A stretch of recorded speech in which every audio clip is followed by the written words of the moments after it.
ทำมาเบิ่งขั้นตอนกันยิบเลยเนาะใช่ไหมยิบระบายแผ่นหลังกัน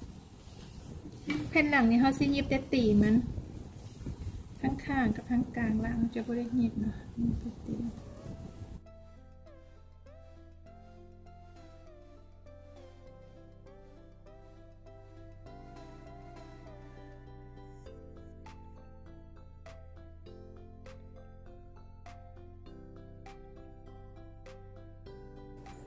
เขาจะเหยียบพัดสามนำเนาะ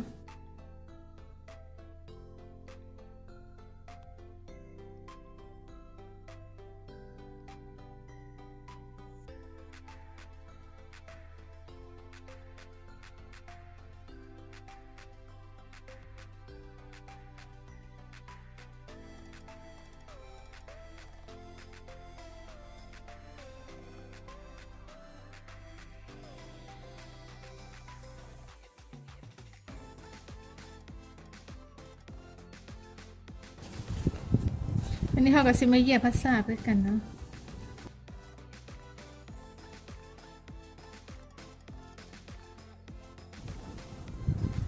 เวลาเหยียบพัดสามเราต้องดึงแพ้ผ้ากาวตรงนี้เราต้องดึงว่าพัดสามไม่ให้มันจำเนาะ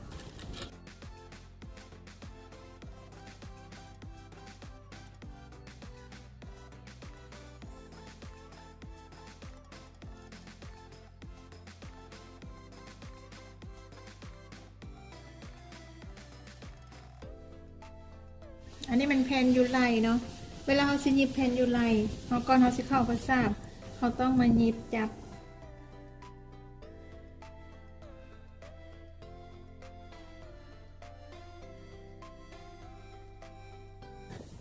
แล้วเขาก็สิมาดึงเนาะดึงได้น้อยนึงจังเสร็จแล้วก็แปรงมัน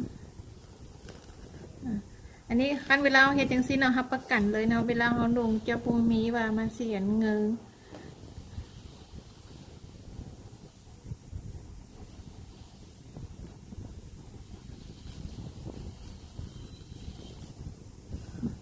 จะเป็นอย่างเสียเวลาเขาลงจะมีเงินเป็นอันค่ะ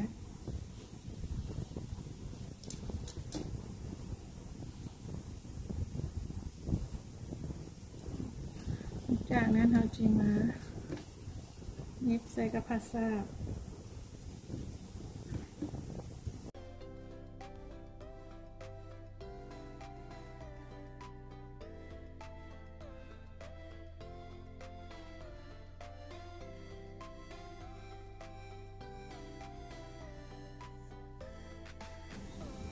เหยียบพัสซา27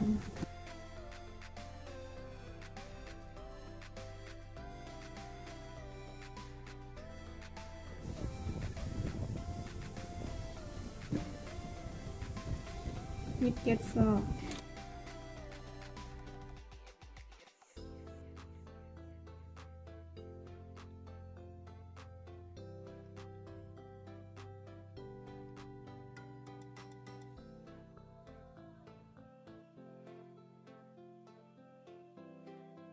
จะมัน27 หลัง7 หลังเขาจะจับเส้นทางกลางเลยเราก็จะหยิบ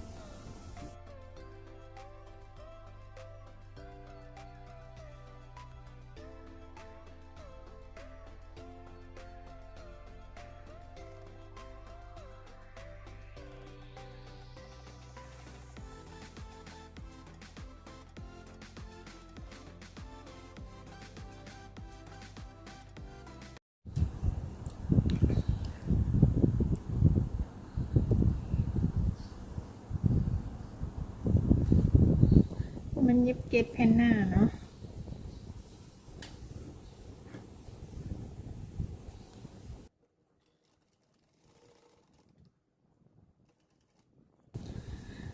สูตรของเขาแม่เขาจะกิ้งเนาะ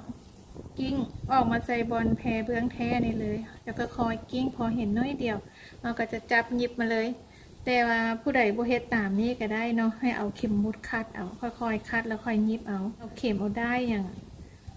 มันหยิบติดกันก่อนแล้วจึงหยิบมาอันนั้นมันจะแน่นอนก่อนเนาะวิธีนี้กะคันเขาหยิบไปเรื่อยๆเขาก็จะเลื่องเนาะอันนี้เลื่องละเลื่องแล้วก็จะใช้วิธีหยิบนี่ออก อันนี้เขาหยิบออกมาก็จะโอเคกันเป๊ะกัน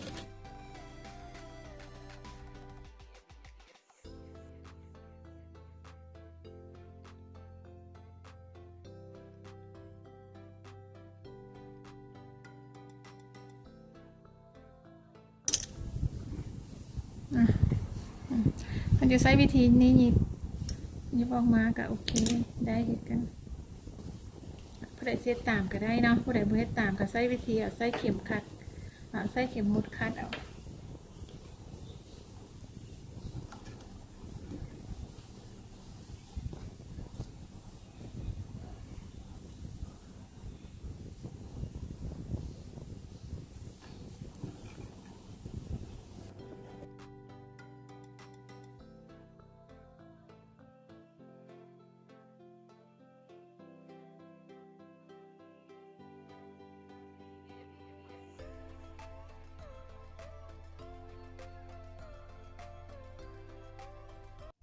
าไปแทรกกับไปรีดแล้วเมื่อนอนเราเอามาต่อเอามายิบต่อกันนี่นะจะมายิบต่อแอวกันเนาะต่อตัวนี้เสร็จก่อน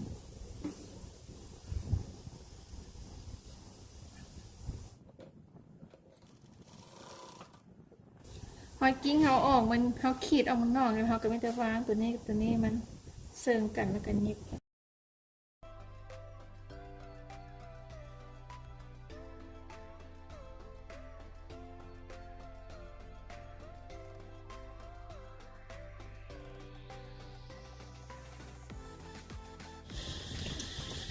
เขาจะมาเย็บตัวไหล่ตัวนี้ติดกับตัวเสื้อเนาะแพนหน้ามาเบิร์นหอยกิ้งเอาหอกใส่เย็บไม่ติดกัน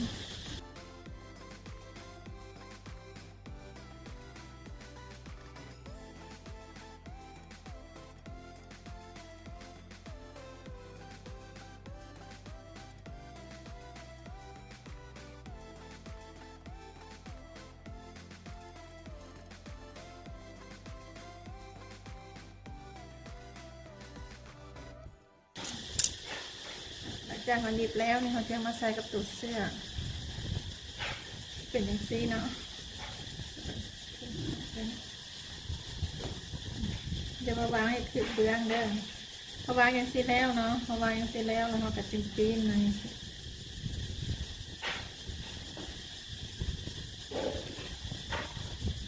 จะเอาเข็มคัด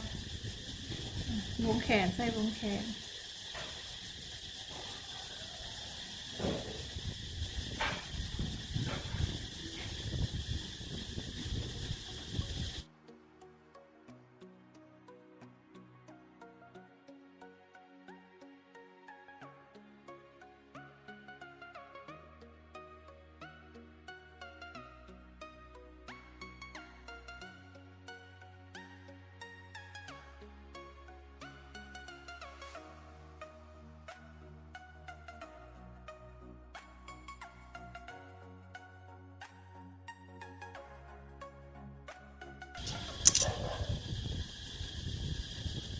เราจะเอาผ้าซาบเนาะผ้าซาบแผ่นหน้ามันแปะใส่แบบนี้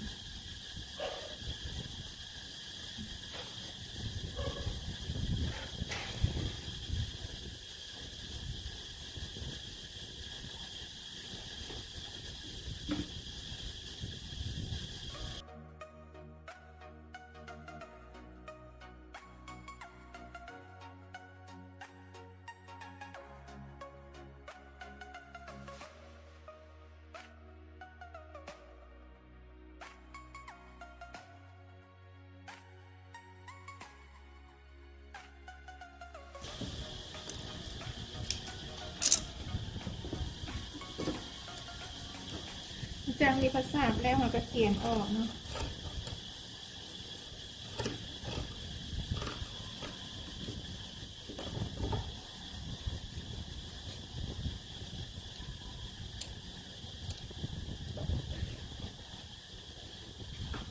เราก็จะมาแกะให้เนาะ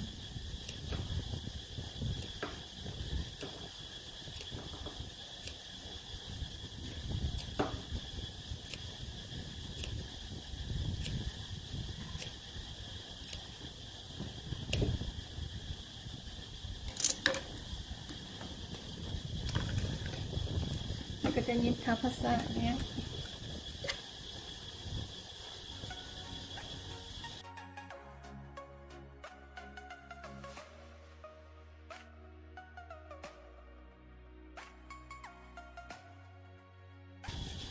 นี่เราจะยิบภาษาน้อยเราไม่ได้ใส่ภาษาใหญ่มันจะเป็นอย่างเสีย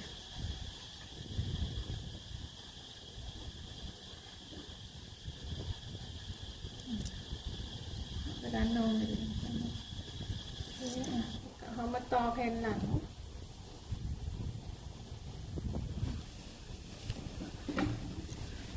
ทำต่อแผ่นหลังแล้วแผ่นหลังสองเบื้องเขาก็จะต่อกันจะเอานี่มาต่อเอาหอยกิ้งกับหอยกิ้งมันเซิงกัน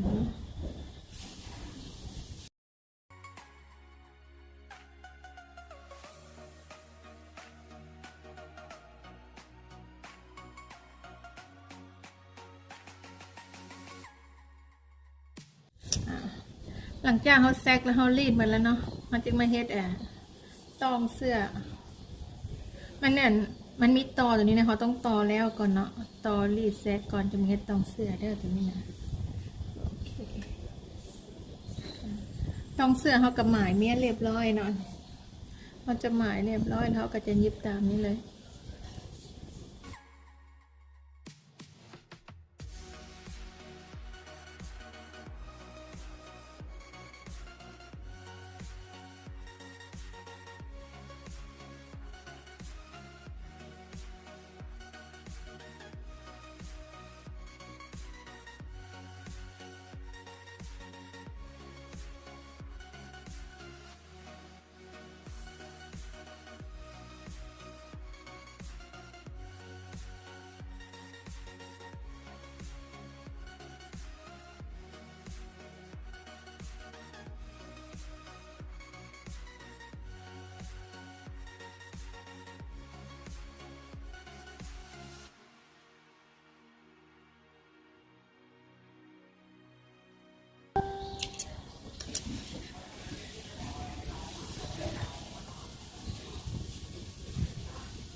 ก็จับภาษาเนาะกับแพ้กับ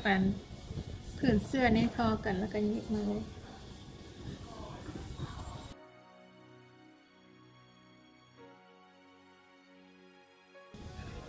เวลาเขายิบเขาดึงภาษาทางลมเนาะเพราะว่าคันเขาบดดึงตองเสื้อมาเซ็ตให้ภาษายอเนาะมันยอสิเพราะฉะนั้นเวลาเขายิบเขาต้องดึงภาษาให้มันเข่ง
วันนี้เบื้องห้องดุ่มเนาะห้องดุ่มมันก็จะมันยิบกันห้องดุ่มเนาะเช็คคืนอีกรอบหนึ่งเนาะความแน่ใจ